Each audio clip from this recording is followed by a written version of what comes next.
Hello, I hope you guys are having a good day.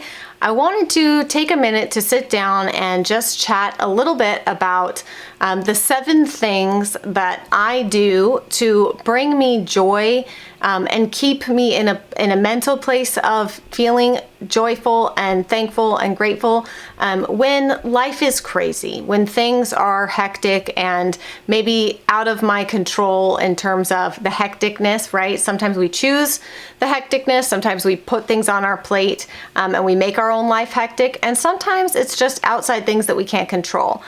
So this is sort of, I broke down sort of the 7 things that I feel like are really important for me personally to keep me feeling joyful when life is crazy. And of course, as always, I would love if y'all would share in the comments if you have anything additional to add or any additional advice to add.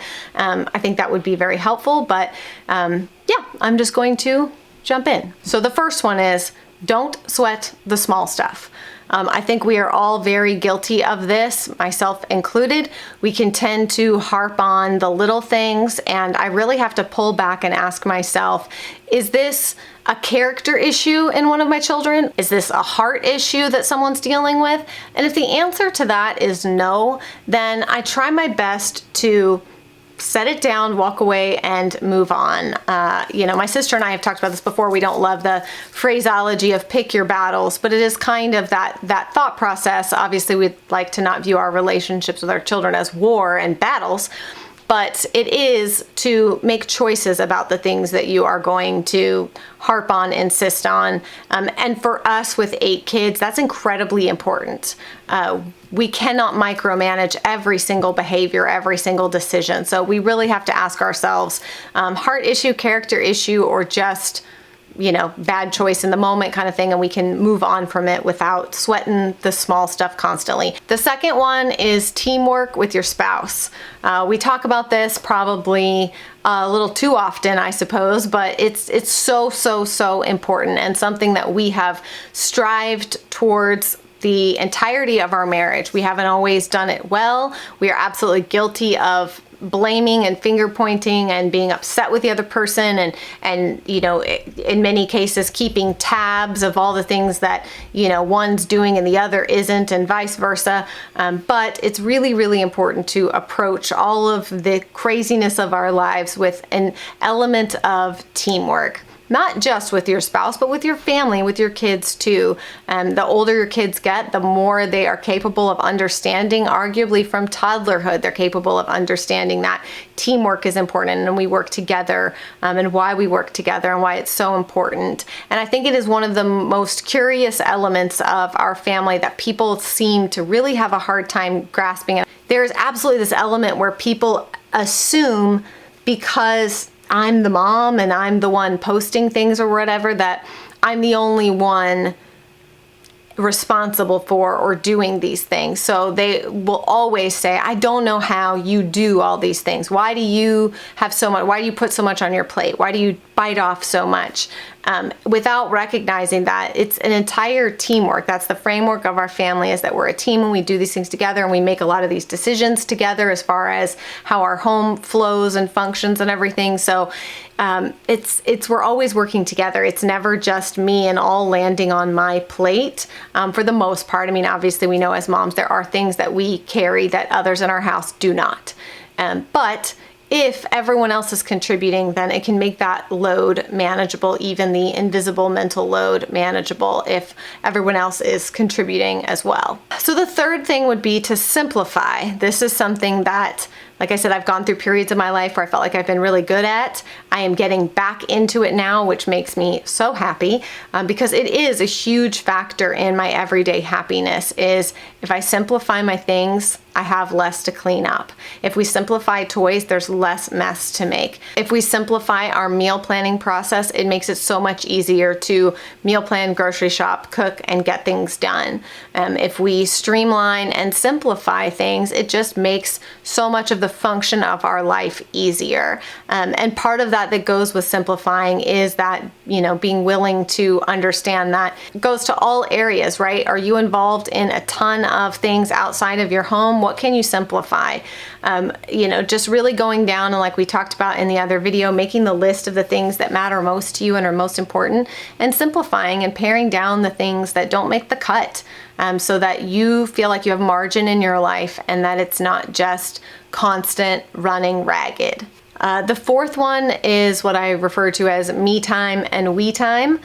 So again, self-care is such like a buzzword thing, and it's something that I think a lot of us really struggle with. I've done quite a bit of content about this because I believe that self-care looks different than just the idea of like bubble baths and a glass of wine and that sort of thing. And I've been working over the years to sort of change my own thinking about what things are actually self-care, what things are actually caring for myself and my mental well-being and emotional well-being. Because as much as I love a bubble bath, it's doing nothing to change any of the circumstances that are making me feel like I need the bubble bath, right?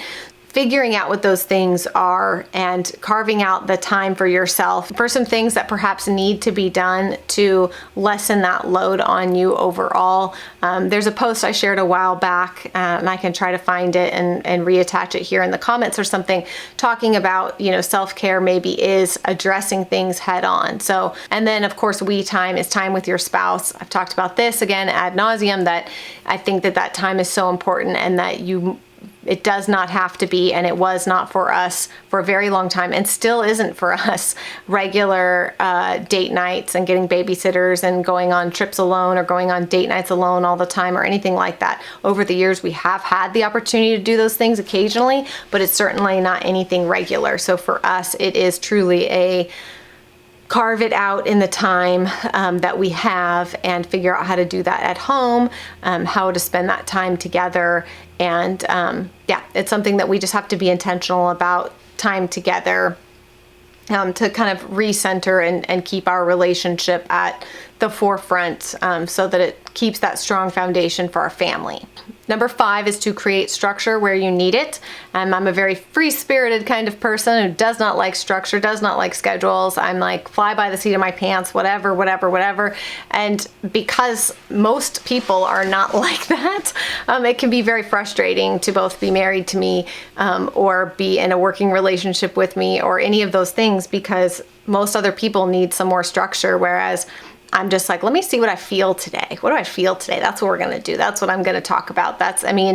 It's very hard for me to adhere to a strict schedule, because if I'm not feeling it, then it's very hard for me to really engage in a conversation about it or whatever. So I think that it's, as much as it's not easy, especially if you're like me, creating that structure is important, because I think I've talked about this before, but our brains are fans of order. They want things ordered and sensical. And even if we're free-spirited, there's still some level that our brain needs that structure. And so it may go against what we think like our little free spirit wants, but our brain needs it. And if we give it that a little bit of structure in certain areas, it will prove to be better for our mental health. And that, what we're sort of talking about is that joy and element, happiness in every day, can come from structure, even if you're an unstructured person, because it allows you to not feel like you are missing things, forgetting things, dropping the ball on things, if you have some structure and framework around your day, your schedule. Number 6 is community. This is one that I don't know what I would do without the people that I have in my life that I can text and say, hey, I'm struggling with this. Especially amid this pandemic and then how all this has gone over the last year plus, is that we are not able to see people the way that we used to. We're not able to have those in-person relationships, and it's damning and damaging to all of us, to our mental health, to our well-being. It's incredibly difficult. And I don't think that texting and virtual things replace that in-person relationship. But until we can have that back on a regular basis, I think it's important to try to build that community in whatever way you can, whether it's an online group like this or texting with friends or ladies from your church or from your school or from some other previous area of your life or coworkers or somewhere you have to feel like you have a little bit of trust built in. And even if it's just one person, I think we can also get really caught up in the idea of these big friend circles and thinking that everybody has these huge communities of people to lean on and tons of friends and stuff. And the reality is that, at least for me, I know a lot of people. I absolutely know a lot of people and have acquaintance relationships and even friendships on some level, but I'm talking about those really deep ones, and I've got about 2, maybe 3 of those. So those are the ones that you can talk to about anything. You can air out all your ugly and they still love you anyways. And that's what a true friendship should be, is the ability to falter, make mistakes, and this person loves you anyways. So then you feel like you can bring all of your ugly and hard and nasty to this person without judgment. So even if that's one person, it doesn't have to be a huge group, but finding and building and nourishing that community in your life, I think, is so valuable. I know it's been for me. And number 7, which I would arguably say might be the most important, is to laugh, is to find joy in the little things, to not get so caught up in the struggle of every day, the hustle and bustle of every day, the expectations and the weight of it all, and laugh. Find things to laugh about. You don't even have to have another person. Like you can go online and find things that will satiate that for you if there's not anybody in your life that makes you laugh or whatever. But I think, especially with the kids and stuff, I have had to learn to laugh about things that I'm like, oh, you guys know. Was that on this channel, or where did I share about the poop story a few weeks ago? It was probably towards the beginning of the year. I think it was a cleaning video on my personal channel where Benjamin drug a plunger with poop all over it, all through my bedroom, and got poop everywhere. I stepped in it on my barefoot or my sandal. I don't remember. There's poop everywhere. And I had to laugh about it. Otherwise, I would cry because it was literally poop everywhere that took forever to clean. So I just have found that, could I get angry about it? Could I get upset? Could I get annoyed? Yes. And do I? Yes. But I do my best. I try my hardest to see the humor in the situation, especially if I'm able to go, I know I'm going to laugh about this someday. Right now I'm frustrated. Then I'm like, just choose to laugh about it now. Getting angry and upset often doesn't change anything. It robs you of the joy of today. So again, I don't come to you preaching with I have it all right and you have it all wrong and this is how to do it. I come to you saying these are things I've learned over the years that help me. Hopefully they will help you too. And I would love to hear in the comments below if you guys have any advice on ways that you find joy in the everyday chaos that is being a mom and homeschooling and having a lot of kids, or maybe you have animals, or maybe you have a crazy spouse, or maybe I don't know what we all have going on, but how we find joy amidst the chaos of life.